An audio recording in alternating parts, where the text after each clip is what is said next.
this might be the key to unlock the critical mass. I really do think that. I think families are overlooked because the old family thought process, or the people who were families when we were younger, may not have been ready for this, but now everyone who's in this movement is having families. My hot take in the next 5 years is a community like Noma Collective has right now 5,000 members that have come and traveled with us for at least a month, right? If, let's say, 2,000 of those people decided to move to a tax jurisdiction, suddenly that's a meaningful addition to any sort of deal you're doing with one of these developing nations. And I think it could be really powerful. And what was something that was previously reserved for like religious sects, super uber rich, or country to country relations is now a potential for the average person when they join these digital communities. Do you think the Free Cities movement is as big as something like the internet? I mean, it's a response, isn't it, to the state of the world? The potential upside, if we deliver on what we want to deliver, I think has a real meaningful impact, like the internet did for sure. Like I'm always fascinated with words, right? Because like when David Bowie's in that video and he's like explaining in his head, it's very clear. And what I guess the now, because we have the realization of his ideas, it's easy to quantify it. But for the reporter in that moment, he's just like, I don't get what you're saying. Like, he does not understand the words in the way that David Bowie does. And I think that's the key. Like, we were just having a panel, like kind of the founders panel where we were just before I came in here today. And one of the biggest topics in the space is how do we connect with like the general population on these ideas? Because really, I think that's the next step to get to critical mass, is like, how do we put it into words or concepts for it to be taken seriously, or even just align? Because I think like when I talk about governance with my friends, they don't even really understand that that's a potential to be discussed. It's like just a like hard line of how it is. And so even the idea, like I'm always talking about how I think that, taxes and visas to an extent will be commoditized, and you'll be able to go on as you do with your utility bill and just pick the best one for you. And that does not compute with people. And I don't know why. I think it's just, as you said, I've spent 6 years in this like nomad space thinking about these things constantly. I didn't get there overnight, so maybe it's just time. Well, I think the big sort of red pill for me is, and I think you were alluding to it earlier, was that there is an alternative to the state, which is something that is the state is an all-pervasive idea that lives in most people's subconscious, I think. And even in mine, even though I know what's up, I still find myself defending the state accidentally quite a lot. You know what I mean? Like, but the idea of any kind of private governance has got a long way to go before it's got a terrible PR.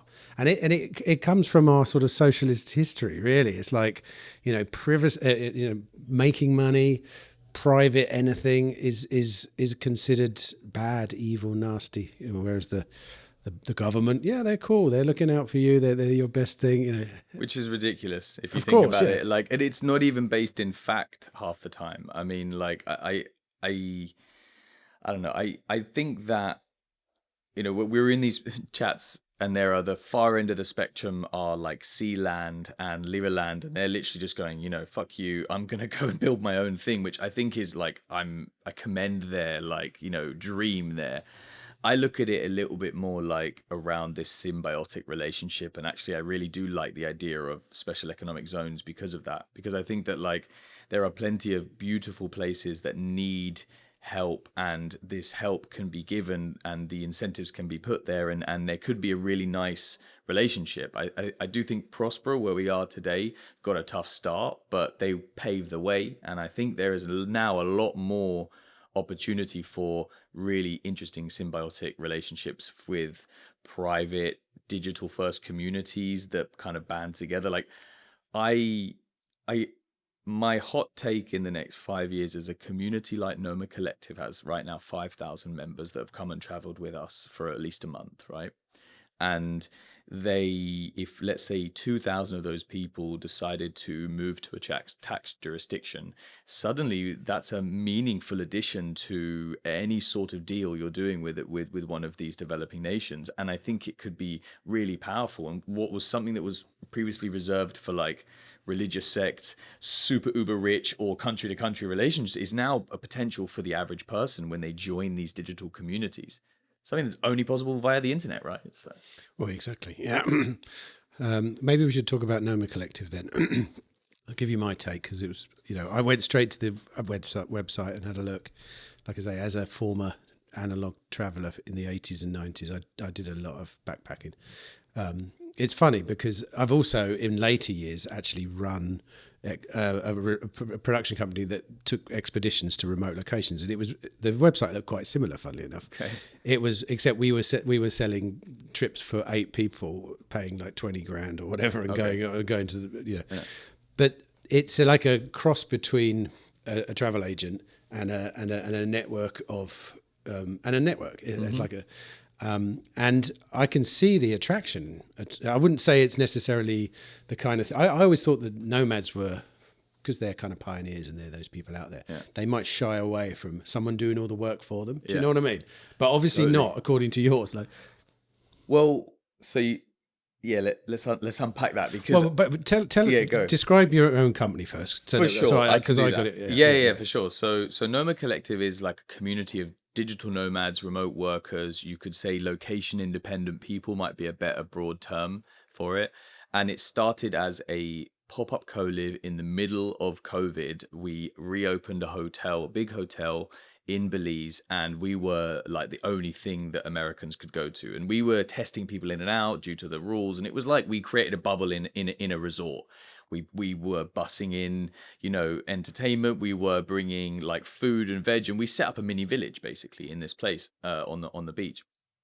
And when the regulations started to roll back, we decided that the people were like saying, where do we go next? And so really it kind of morphed. I never thought I would be here. I would say this business was meant to be a pastime while we couldn't do music festivals, because most of my now it's not the last 10 years, but from all of my 20s and part of my 30s, I did large scale music festivals. My job was to get to a field with nothing in it and turn it into a music festival. So a lot of production and logistics. So when we saw that people really needed this, like we thought we were solving infrastructure, and actually what we're solving is loneliness. And we decided to roll out in more countries in this like pop-up format.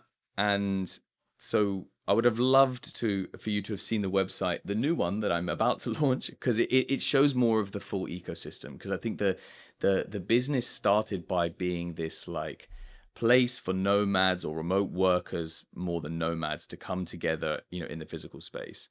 And it's now I'm kind of transitioning to like an ecosystem by where I think that the word digital nomad is a stage in a journey rather than the journey. That's my vision on it. And so you start with you start location dependent, like most of the people pre the internet, and you get the chance to be in whatever way, shape or form, make money on the internet. And you could call that, a remote worker, but basically being able to be location independent.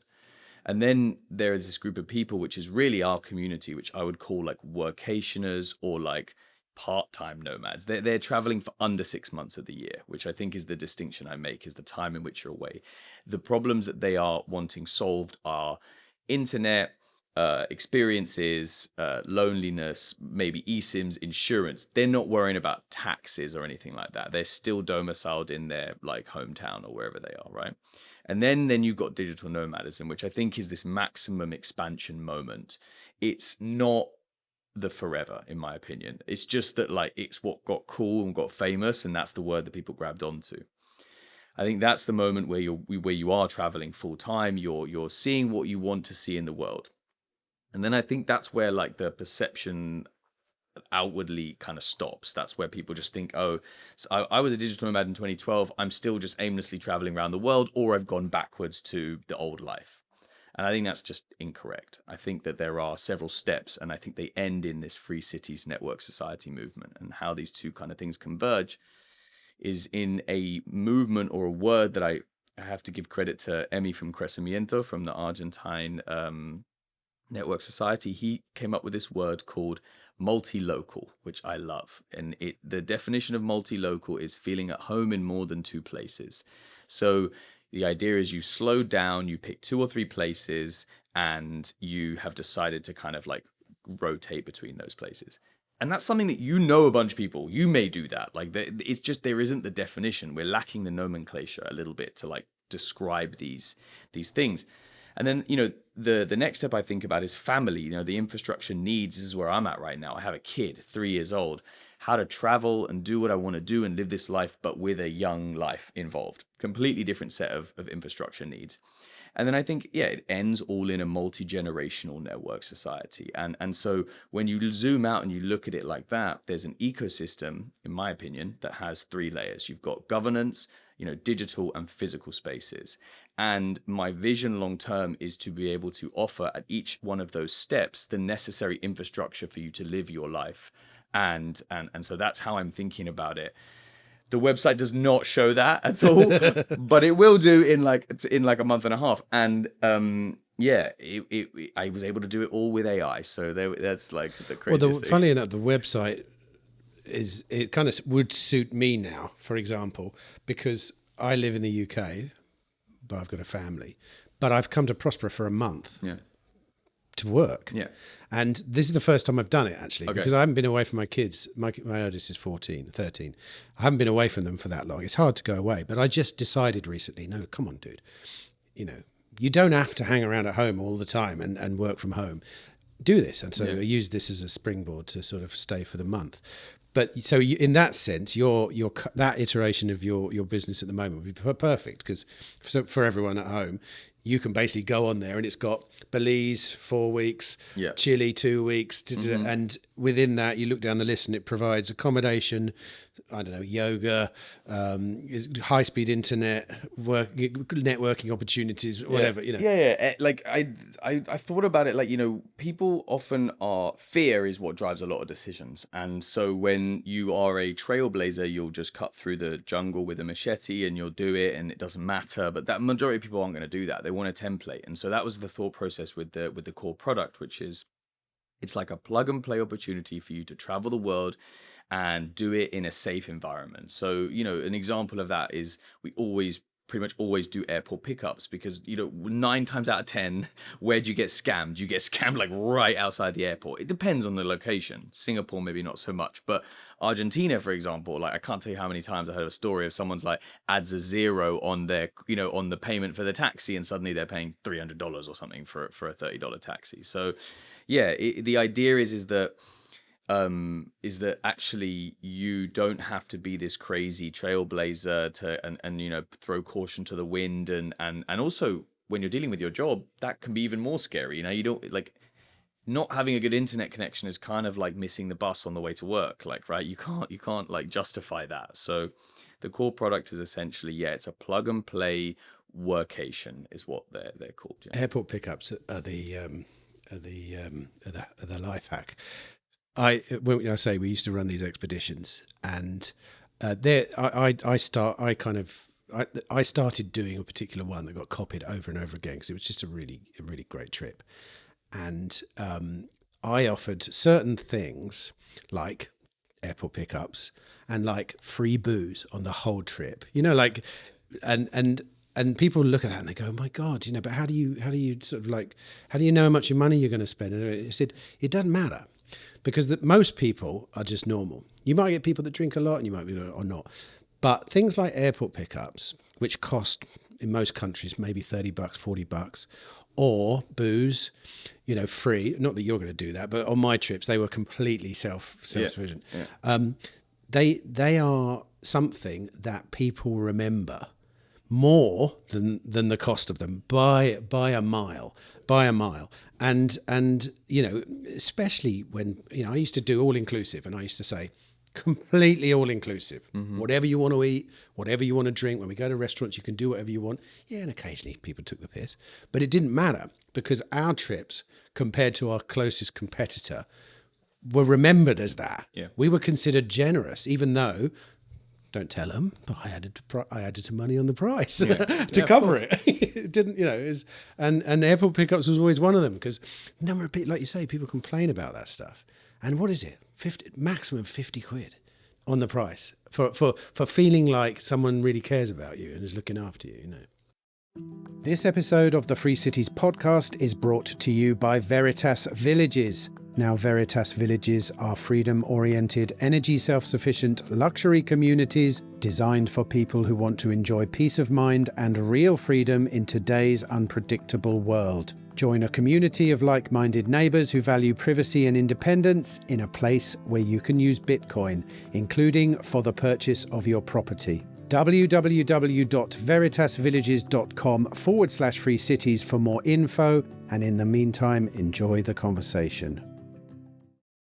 Yeah, I think one-stop shop packages is what we're now accustomed to having across the board. We go to Netflix for all our media. This is like a very subscription models are kind of like giving us that a lot more these days. So yeah, I think that, like, I'll give you an example where, in Próspera, we're going to roll out a family kind of permanent hub, I guess we're calling it. And I think families are super critical to any society getting to critical mass. And so we've got a trip happening this July where we're bringing, I think it's going to be about 20 families now, about 50 people.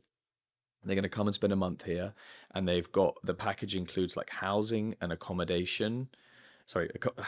schooling, and with this like kind of like presentation on the potential of taxes, essentially this kind of like idea that you can come and get an idea for what it would be like to live in a village with a bunch of like-minded people or whatever.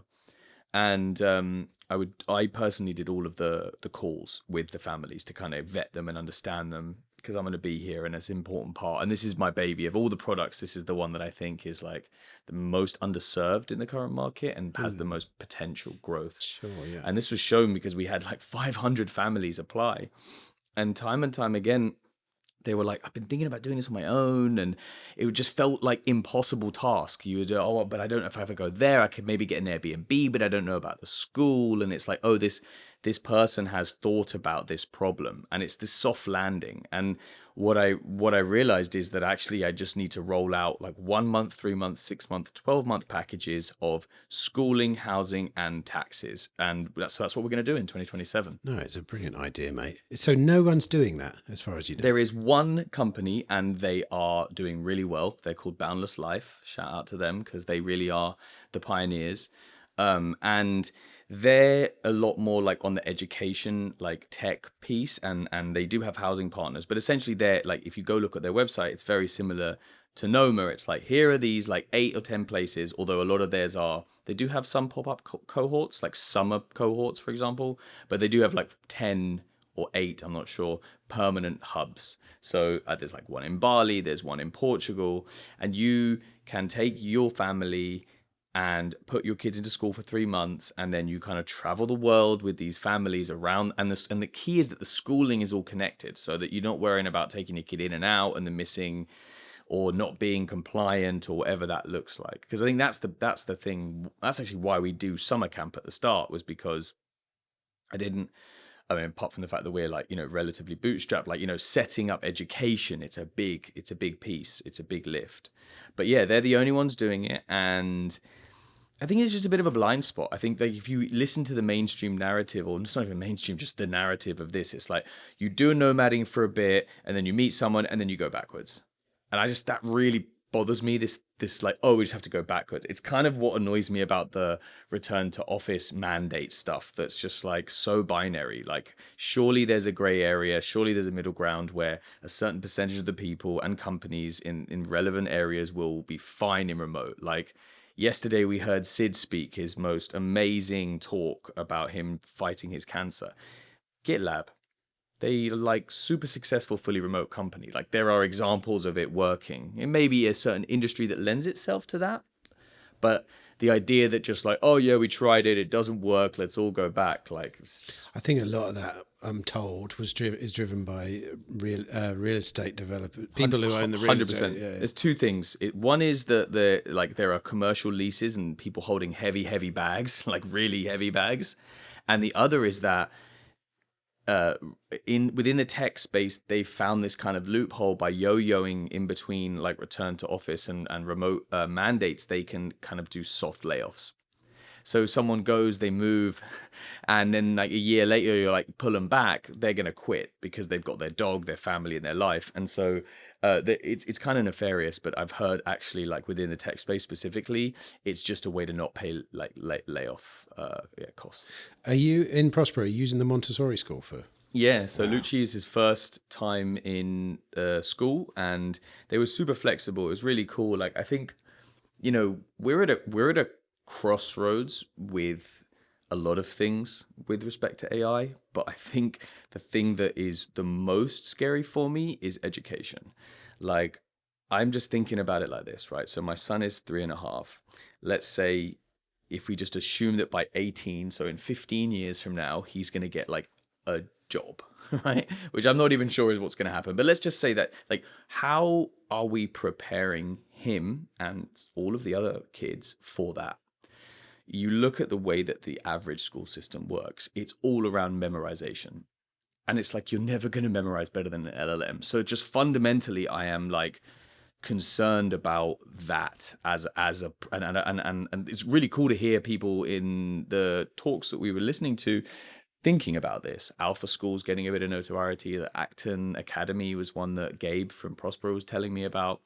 So I think we need to focus much more on, I just say one thing. It's like, I need him to be able to make good decisions, basically.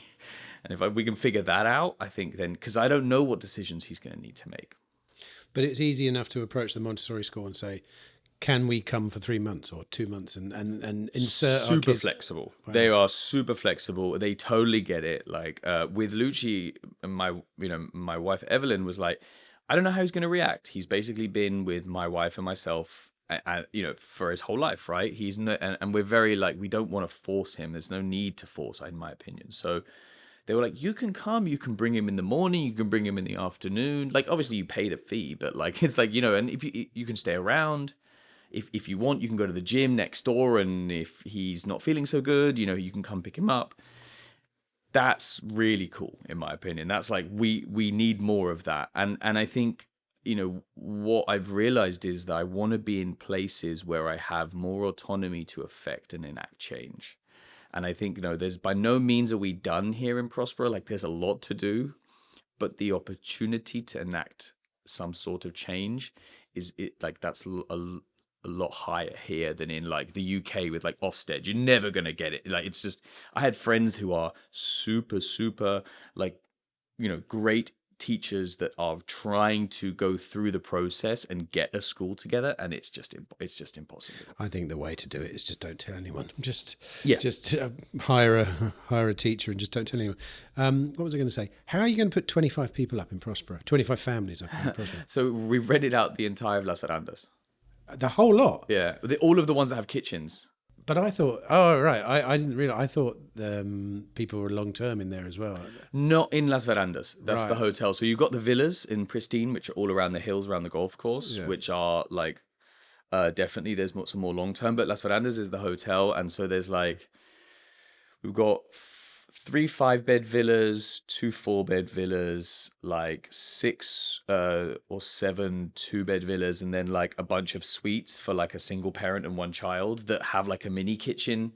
The key is you need the kitchen. Yeah. And this is like an infrastructure problem, which I'm always like, you hear this remote work fast-tracked the ability, or like COVID fast-tracked the ability for you to remote work, but the infrastructure is just not there yet. And so you've got these like rigid buckets of like, a resort is not going to be sufficient for a month long because it doesn't have kitchens, because they're trying to drive you through to the restaurants for whatever, or you've got like a building with apartments with no third spaces, and so that's not good for a community either. Or you've got a bunch of villas that are spread out. So when I was looking for places, and then it kind of like dawned on me, because I was already doing stuff for normal nomads in Próspera, I was like, Las Verandas is, or even just like the wider Pristine area is really unique, because what you've got is walkability within those villas. So that's really awesome. You can have those serendipitous and like natural moments. You can knock on doors. Like I think that's what people want, right? and then you've got the school is 3-minute walk away, and you've got all the amenities that a resort offers you, but you've got the kitchens. Dude, it's a cracking idea. It's a cracking idea. I mean, it's like it'd be like a family playground, wouldn't it? Basically, yeah. And like you say, old school. Kids you don't have to worry about what the kids are doing. You can just let them roam around, knock on their neighbour's door, go and see their mates. Yeah. How long are you doing it for? So it's a month long. Yeah. Brilliant. Yeah.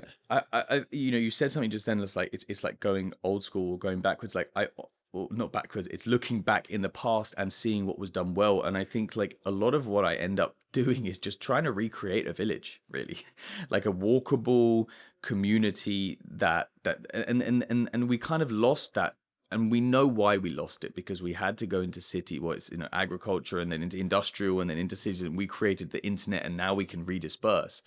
But it's not like reinventing the wheel. It's almost just going back and going, wow, this is what we wanted, and now it's possible with the connectivity still. Well, and also in my anecdote, for the early years of, I've got three, for the early years of my kids' lives, we bought an RV and we went on holiday in that every single time. And what you discover is the same model. Caravans, RVs, tents, they all pitch up to a place, and then you open the door and the kids disappear, and you don't see them again till the evening. Like when I was a kid, same thing. The kind of person that does it, they're looking out for parents, looking out for other kids.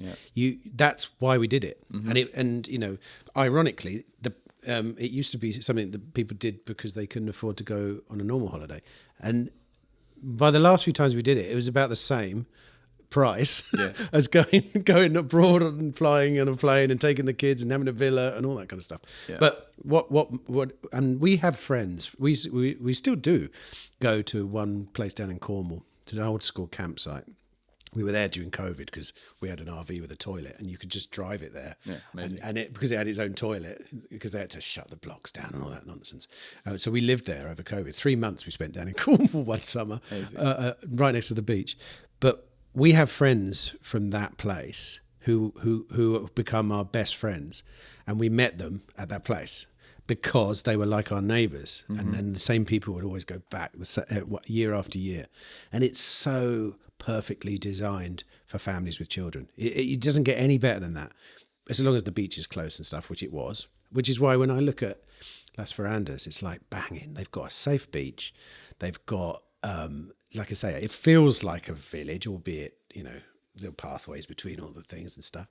And the school's there. It's a cracking location, mate. It's a really good idea. Thanks, man. I will let you know how it goes in July. Well, I mean, if you've got the clients, like what can go wrong other than people just don't like it? No, but they're the wrong people if they don't like it. No, I say it in jest. I'm actually super confident that it's going to go well. I think that as we progress through this movement in general, I think this might be the key to unlock the critical mass. I really do think that. I think families are overlooked because the old family thought process, or the people who were families when we were younger, may not have been ready for this, but now everyone who's in this movement is having families. And I think if we were able to convince them, the wives and the kids to come, I think that we would have permanency way quicker. Yeah. Well, the way I see it is not that it's just, it was a problem that needed solving. That's all. Because when I ever spoke to people about nomading, about traveling, there was always a point in the conversation where it said, yeah, but kids. And it's not good for the kids because the kids don't feel like they're rooted in one place and blah, blah, blah, and blah, blah, blah.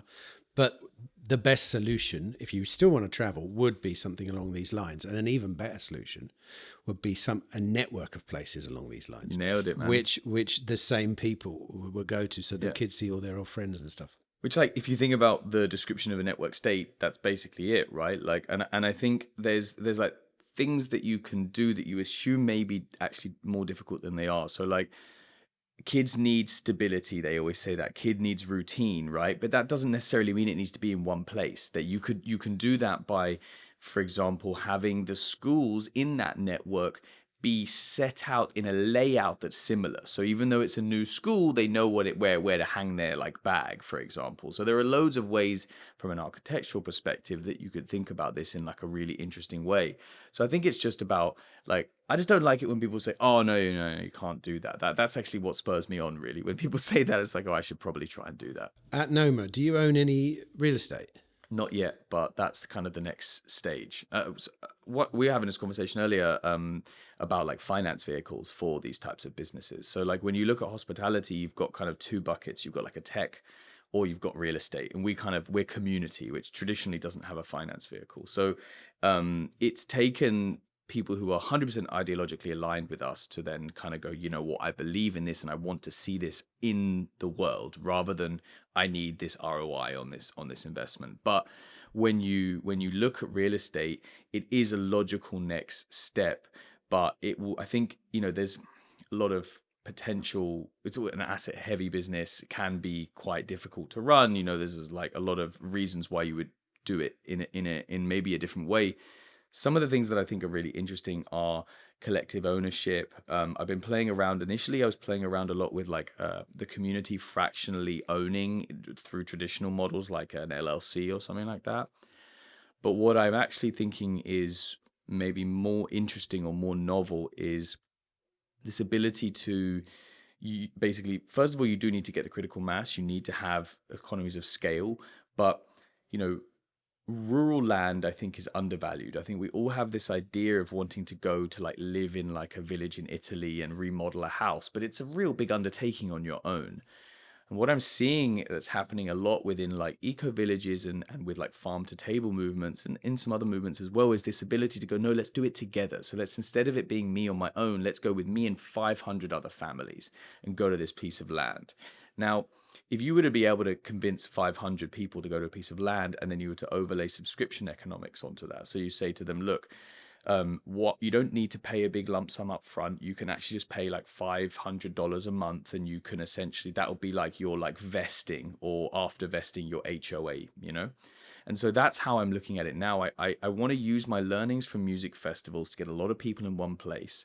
And then I want to essentially, you're going to need a land partner who obviously would be like a patron of sorts, but then you could essentially lower this barrier to entry to get on the property ladder and roll out like a subscription. And I think the only other really key part there is contribution as well. When you look at like the Homestead Act, which was what they used to get people to move across to the west of you know, from the east to the west of America, it was like, go to the land, till the land, use the land, make something from the land, and then we'll give it to you, basically. And I don't think we can give land away, but we could definitely say, look, if you till the land, for lack of a better word, and you pay a subscription, like land, rural land is cheap. This is like the oldest game in real estate. Buy a big piece of land, lot it out, and sell it. I'm just saying, instead of you needing a 50 grand deposit, economies of scale, getting to 2 to 4 to 5,000 people, it really starts to actually make sense. So that's my kind of big next piece. I've written a few things down there. Firstly, do you know Rahim Tagizadeh again? Do you know that guy? He's doing a version of that already. Tell me about it. He's a Bitcoiner. He is. I forget which episode it is. Look back in probably about 12 or 13 episodes ago. He's a Bitcoiner who basically is building a network of small villages for families around the world. And it's shared ownership, but it's quite private. That's all. Okay. You can approach him and try and get involved in it, but it's slightly different to yours. Yours will be like, yeah. But so you know, probably good learnings there though, to chat to him. There'll be some lessons to be learned there. Yeah. The other two things I've written down here. One is ownership of land, of real estate necessarily the next logical step? I don't necessarily know if you've got a good partner, because there's less risk if you're sort of renting off someone else looking. And the other one was, and this must be on your mind, because I made a film about this once, abandoned villages. Like in Bulgaria, I made a film about abandoned villages in Bulgaria about 10 years ago. And we went to all these places where you could buy a house for like $2,000. Mm-hmm. And a couple of them were just incredible little places that you could probably buy up for $250. And back then, I don't know whether it's still the same now. I know a lot of Bulgarians, because this was part of the film, we're earning money in the EU, traveling back and buying these little pockets and getting Starlink and turning these remote mountain villages into places. So yeah, that's one. And the other one is, is it necessarily a good idea to invest in real estate? So I think you do need to do like opco propco models. I think when you're looking at getting investment, people like, it's like real estate investors are very different to like VC, and I think that is just something you need to manage. And I also think it's the jurisdiction is a big player. So like I would not want to or even try to own land in Bali, for example, but maybe in Belize I would, because of the laws around that. And then I think that ownership isn't the necessary end goal. I think the end goal is autonomy to be able to deliver what I want to deliver. And 9 times out of 10, that just means ownership is the problem, I find. Because like, finding an ideal partner who would be the real estate partner, that's even better. Like if they're out there, like, please come. Like I think I have the people to fill it, So it's more just that real estate developers tend to be from another generation. They tend to have mostly invested in like very different models, and like it's, even if you have two spreadsheets, that's like, one is, here are these high ADRs with these like relatively low occupancies and trying to squeeze in high seasons and low seasons because everyone used to only travel for 2 weeks, versus here's this new world where you can have lower ADRs and higher occupancies. It just doesn't enter. It's like the David Bowie conversation. It's like the words I'm saying don't make sense to those people. They're not getting it. So having said all of that, I am seeing family offices and real estate developers that are like the next generation. Like the business is being handed down to someone who's lived the problems that we are like solving. And so like anything, it's time. Real estate is a slow beast. You should definitely. Have you spoken to Patrick from Veritas Villages? I just did a panel with him, and we were like, we need to speak. We had a coffee this morning, and I think, his story of like selling 80 houses right off the bat on his first thing is like, that's like everyone's dream if you think about it. And then villages, yes, 100%. This is, so I came at it from a different angle. I've got this project, this idea that I'm calling minimum viable society, which is the thought process around an MVP, but an MVS, right? Like, what does that take to build a society? What are the domains or the buckets or the needs of a society to be functioning? And I think this is where often communities miss the mark a little bit, is they think like-minded people will get you to a society. And what it does is it gets you like a monoculture. You're trying to be a society, but you don't have enough variety. And so there's like the buckets of necessity, like shelter or agriculture, but then there's the communities that are experts and focused on those areas, right? So that's how I'm thinking about my big real estate play. And so where I'm going with this is, so I played the game, maybe you've played the game of like, where, if I was to do a special economic zone, or if I was to do a place, like where would I do it in the world? And I look at it from the problem of critical mass. So where is the least red flags for someone to go there? And so I've opted for this project, the first one, and it will be a network, as we spoke. I've opted to not worry too much about the governance and the autonomy in this one, because I just want to prove out the problem of getting to critical mass. And then if we know how to do that in the easiest place, then we can do that in Próspera. We can do it anywhere.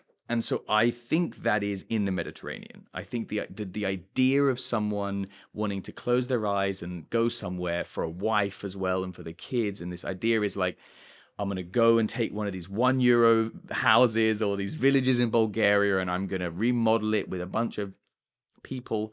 That, I think, is the dream that's the most broad dream. So I'm thinking it's also where there's the maximum or the highest density of really beautiful old buildings are that need help. And there are municipalities that on a base level are doing this, but they're doing it in a B2C format. So they're like, they're saying, hey, one family, come and live here with, you buy this house for €1. And I'm just saying, hey, well, why don't we just do that with like 500 families and get them all aligned on this idea of what is a minimum viable society. So I actually just launched it 3 weeks ago now. And right now I'm really just thinking about the contributors that are going to create those domains. And I'll give you an example of the first one that I'm really proud of, that we've got this, because I think healthcare is a big piece of this.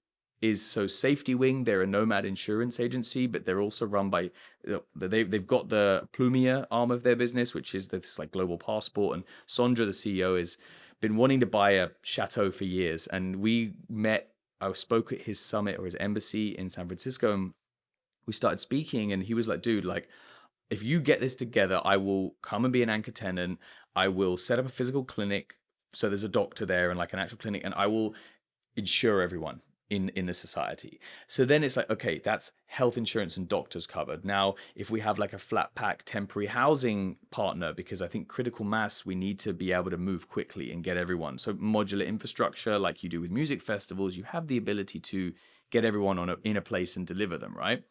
Deliver the infrastructure, sorry.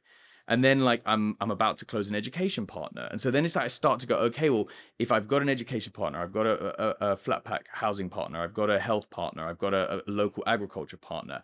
Then I think if you bring all those communities together, you know, I've got a couple Burning Man camps, I've got like a UK music festival that's interested, I've got a bunch of artists that will come, some documenters, like then it starts to, I feel like, and if you get them all to go at the same time and not have them drip feed in, I think what we will have is like the vibe of a pop-up, but the ability to then like extend past that month and iterate into the permanent. And you've got a particular chateau in mind, or?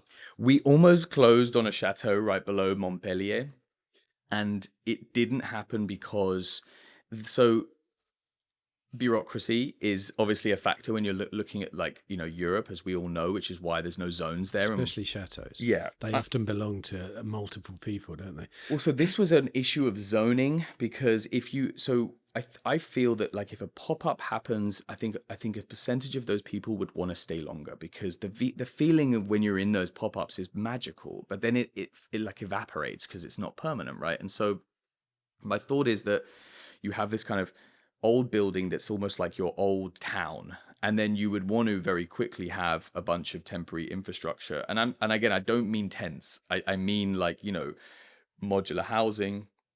Glamping is an option. I do think there are many beautiful, nice comfort options in this area. And so you need to have land around the property that is viable or possible to be rezoned. And this property had the majority of the land. So it had all of the prerequisites. It had running water.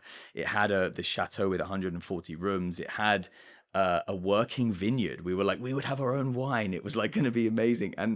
But 75 of the 100 or so hectares was what you called in France nature restricted, which just basically means you're never going to be able to rezone that. And so it ultimately we weren't able, because if we get all those people there and they want to stay there, we're going to need to build out a bunch of housing, and so you'll need to rezone. So yeah, we've yet to find the perfect place, but we'll get there.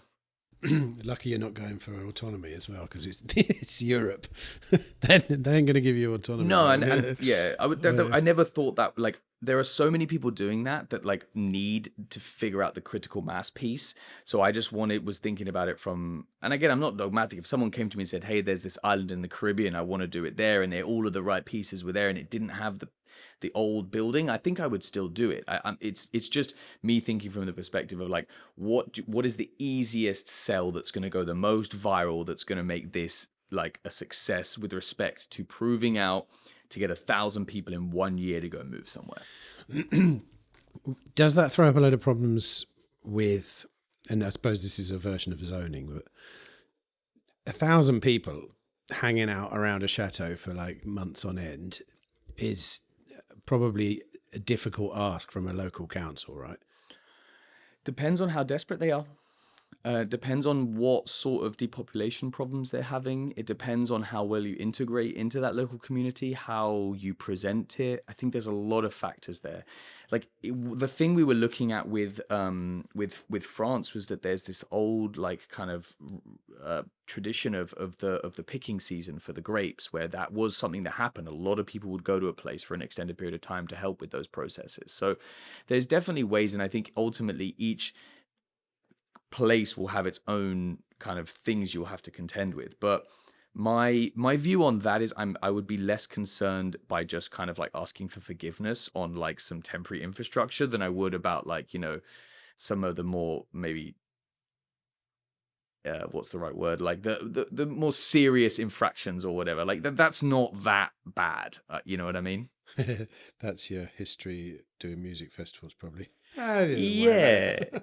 Yeah, like and also like when you do like specifically in France, from what I have the due diligence that I did, like when you're doing for under a certain period of months of the year, and if you're not breaking foundations, it's a lighter license that you need to get. And if you were to be able to prove out, I have a bunch of case studies. Like I have specific case studies from Belize, where we know how much money we've injected by just bringing not even that many people. I mean, it would probably be about 1,000 now over the 4 years, but just even bringing 500 people that aren't families, that are just coming for a holiday, right? Essentially, you can see the impact, the local impact. So I think it really is just, it's like how desperate is the situation in that place, because at some point it becomes relevant, I think.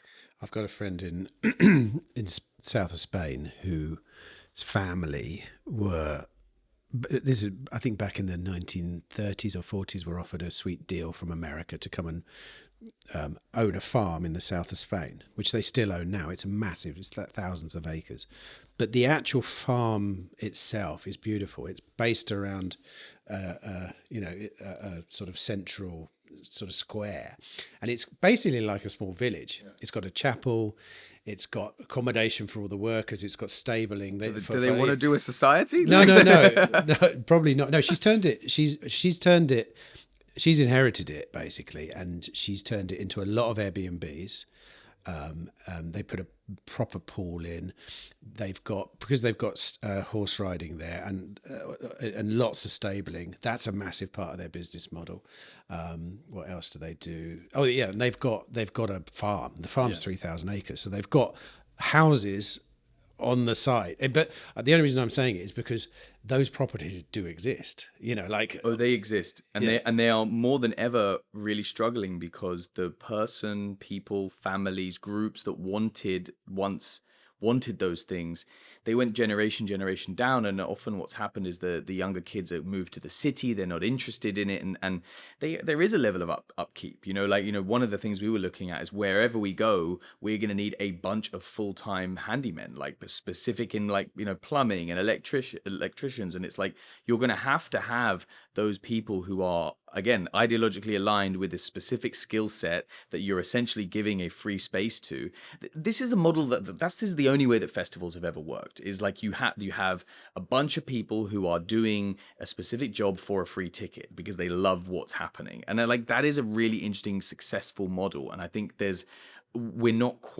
we haven't quite figured it out yet for this piece, but for something like that, I mean, no wonder people try and steer you away from buying an old building if it's just you and your family, because then all of these bills start becoming, and you're not a plumber, so you're not going to have a full-time plumber there. It's whereas if you were doing this sort of more ideological movement, I'm sure you could convince someone who's sick of doing plumbing in London to come and live for a year in the south of France, right?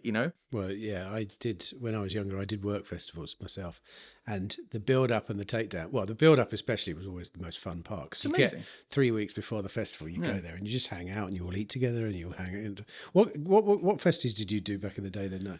So I worked at Secret Garden. Oh yeah. I worked at Glastonbury. I was involved much more heavily in festivals in Croatia. My business partner and long-term friend Jack Robinson set up a festival called Outlook and another festival called Dimensions in Croatia, in a place called Pula. That wasn't the one on the island, was it? No, it's in a fort, like an old abandoned fort. They were the first. I think them and Sonar were the first ones. Sonar, that's yeah. Right. That's what I was thinking but they, at one point they were they were responsible for a considerable amount of the tourism going to Croatia.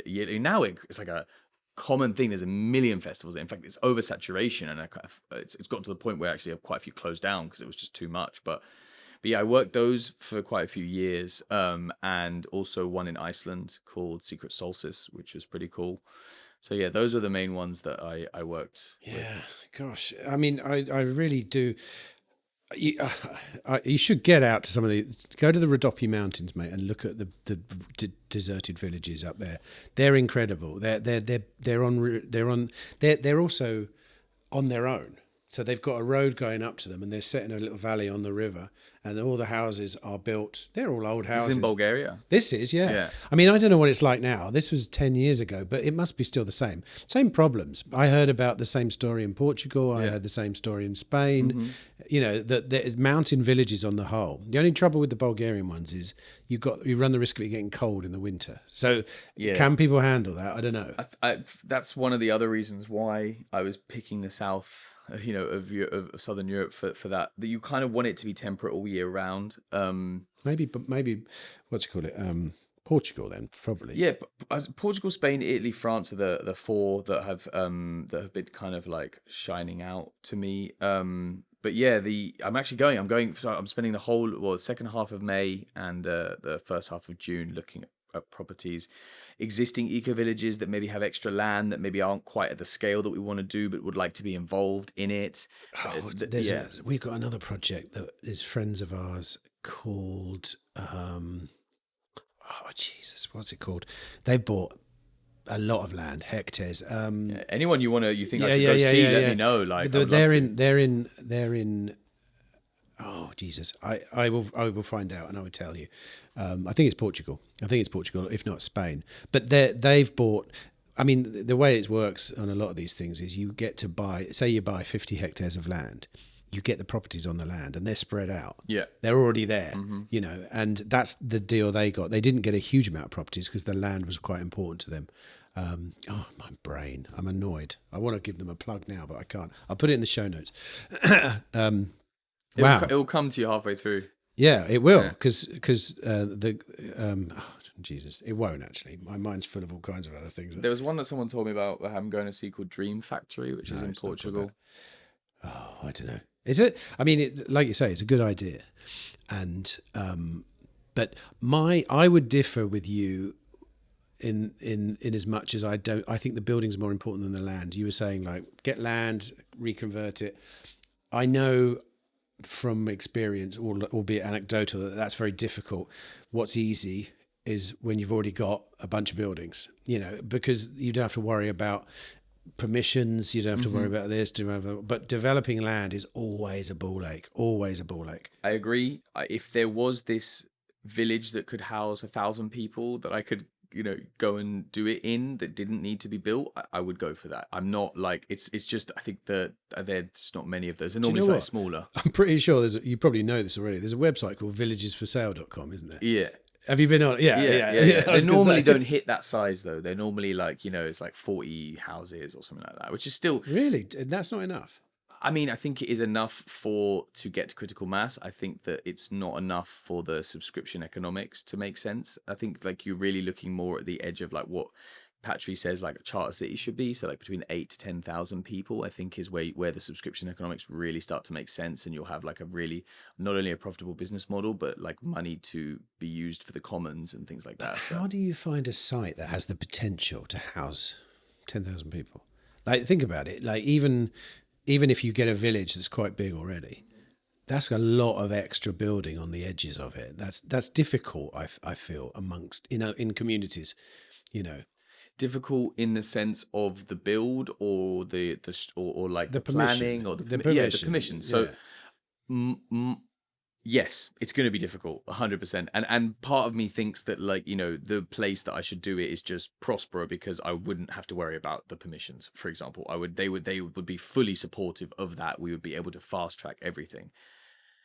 But I think it's a harder sell to get people to come and live here. It is. So I also don't think this is going to happen. Like the timeline that we're trying to bring forward is a 20-year timeline. Oh, okay. Like, you know, in the sense of like the developments that I know that are successes for like eco villages and stuff are on crazy long timelines. Like when I'm explaining to people about the network society movement, I often say it's like the butting heads of two very distinct worlds. You've got this like move fast, break things of tech and this like slow behemoth of real estate. And what we're trying to find is a mezzanine of those two things. That's how I'm seeing it, right? So if I can shorten 20 to 5, that's a big win. Where I show critical mass at 1, like, so when I'm looking at it, I'm thinking 1 year, 1,000 people, and then 3 to 5 to hit that 8 to 10.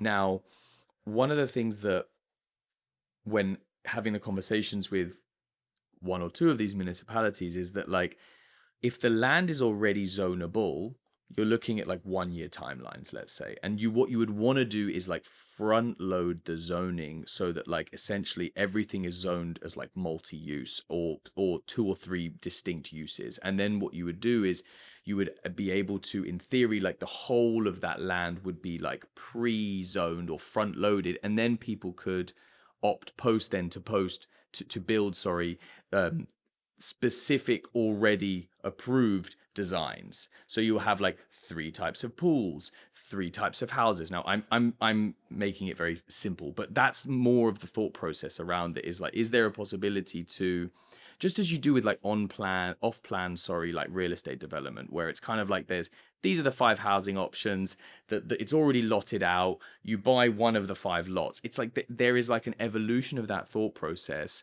when working with a municipality and them seeing with proof of data how much money is going to be flooding into that economy, where this makes sense. I do think it needs the right set of circumstances. I've remembered another project, which was a village bought called Panadejo, spelt Panadexo. I interviewed him about 2 years ago. Spain, I think. He bought a whole village, and but he's kind of selling options on the houses, or he's selling the houses. But God, I wish I could remember the other one though. It's Pavla's sister. I'm having an absolute memory block. Anyway, yeah, I think if it was me, I'd do the village thing, because it's there, and like I'm thinking ahead. I'm thinking about PR and promoting something, and I'm thinking a chateau is lovely, but a village where you actually get to live with neighbours and stuff, especially if you're focusing on families, which I think brilliant. You want to create that village, and living in a chateau is great, but that's more. I think it's more like a shared house. Yeah. So this chateau had a bunch of different houses that were like farmhouses, and it was a little bit more like. But yeah, the ideal scenario, 100%, would be a existing village that has fallen into depopulation, and maybe ideally would have some residents still there that were actually excited about this, so you could really galvanize with the old community. Like, I think that's really important. I don't want to create like an enclave with like, just like closing out the locals. In fact, I think that's where you get the kickback more than ever. Like, when I was looking at things like agriculture, it's like, it takes like a year to like grow anything. So you don't really want, like, the idea of like, oh, I'm going to do my house and I have my garden. Yeah, like someone could have their own personal garden. But when you're talking about feeding 1,000 people, you will 100% fail if you don't use the local community around you. And if you're in agricultural areas, it's probably a bunch of people who've been doing it for hundreds of years. So you'd want them to be involved in it. And like, that was what was interesting about the place in the south of Montpellier, is that it was like a wine region that was good,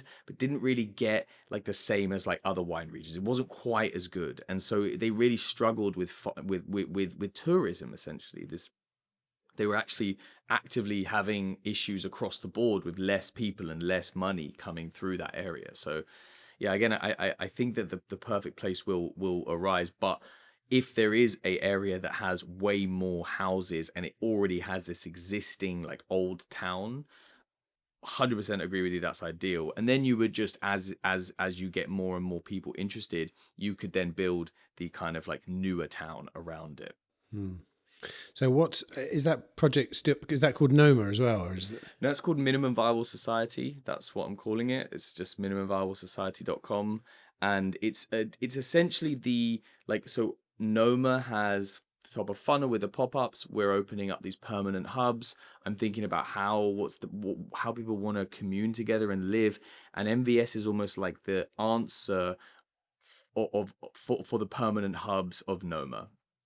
And it's also like, when I was doing my early, reach outs about buying fractional real estate together, you realize that like there is a massive problem with property prices. It's like people can't afford this. There are a lot of people who make good money and they're still just kind of breaking even, and so if you could say to someone, oh yeah, come and buy property together, but you need 100 grand, it's like it just drops the amount of people interested. Versus if you said, hey, can you pay $500 to $1,000 a month plus your rent, like to vest and ownership? I think that's something that's way more appealing to the younger population, because it's the only answer or the only option to get on the property ladder right now for the average person. Like that is a real problem that we're like struggling with. Yeah, great.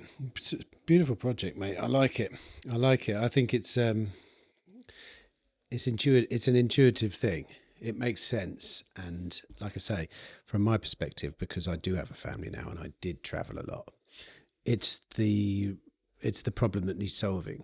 When during the pandemic, I traveled with my family. We did Mexico, Spain, in El Salvador and stuff like that. And we used the homeschooling network to meet people. All the Telegram groups were homeschooling Telegram groups. And they were good, but people were still like, we're all going to, say, so-and-so in the south of Spain now. You've still got to find your little property. And it's like, we got to go on to how do I find it? If you had a person in charge of getting people into your place, and it was just one thing, you just phone up one person, you'd have to go to real estates and realtors and try and find out who's renting what and all this kind of stuff. It would be amazing, wouldn't it? Yep, I one-stop shops, man. I think that's the way that you're going to get more people in, 100%. Yeah, and there's a lesson there in your current business model. It's a one-stop shop thing as well, isn't it? I was so surprised when 500 families, applied for this trip. It just made me think, okay, like, this is more than like ratio of like rooms to applications. It's like way more than any other trip I've ever done by like times 10.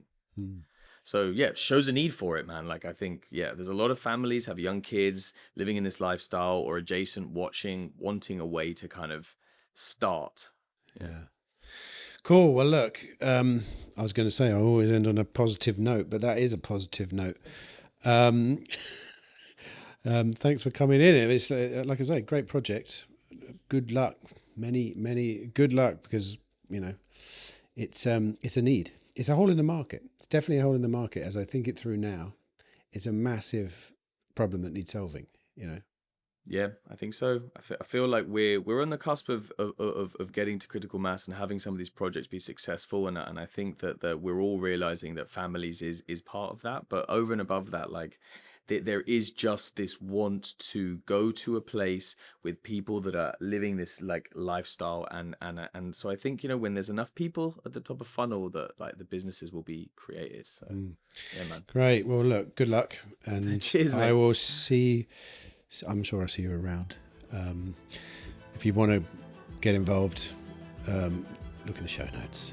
Got all the details will be down there if you want to get involved in any of the stuff that Dan's doing. Noma Collective, and thanks for coming in. Yeah, pleasure, mate. Thanks so much.